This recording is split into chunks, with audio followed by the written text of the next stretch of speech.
আমাদের গ্রিন টিটা দেখেন একদম জীবন্ত, দেখেন পাতাগুলো, দেখেন পাতাগুলো একদম জীবন্ত, এইমাত্র বাগান থেকে উঠিয়ে আনা হয়েছে। আসসালামু আলাইকুম, সবাই কেমন আছেন? সিলেটি চাওয়ালা পেজ থেকে সবাইকে স্বাগতম জানাচ্ছি। আমার হাতে দেখতে পাচ্ছেন এটা হচ্ছে আমাদের অর্গানিক গ্রিন টি, যার 250 গ্রাম, আর এটা হচ্ছে তৈরি করা। তো আপনারা দেখেন খুব সুন্দর কালার আসছে। আমাদের গ্রিন টিটা দেখেন একদম জীবন্ত, দেখেন পাতাগুলো, দেখেন পাতাগুলো একদম জীবন্ত, এইমাত্র বাগান থেকে উঠিয়ে আনা হয়েছে, ঠিক এরকম লাগতেছে।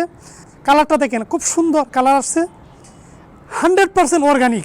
আপনারা নিশ্চিন্তে অর্ডার করতে পারেন এবং আমাদের কাছ থেকে একবার নিয়ে যাচাই করে দেখেন। আমরা দিচ্ছি সারা বাংলাদেশে সম্পূর্ণ ক্যাশ অন ডেলিভারি, অগ্রিম 1 টাকাও দিতে হবে না। আমাদের হটলাইন নাম্বার হচ্ছে 01711664168। এই নাম্বারে আমাদের হোয়াটসঅ্যাপ রয়েছে, হোয়াটসঅ্যাপে যোগাযোগ করতে পারবেন এবং ভিডিওর নিচে অর্ডার নাও বাটনে ক্লিক করে আপনারা অর্ডার করতে পারবেন। ইনশাল্লাহ দেরি না করে এখনই অর্ডার করে ফেলুন। সবাই ভালো থাকবেন, সুস্থ থাকবেন, সিলেটি চাওয়ালার সাথেই থাকবেন।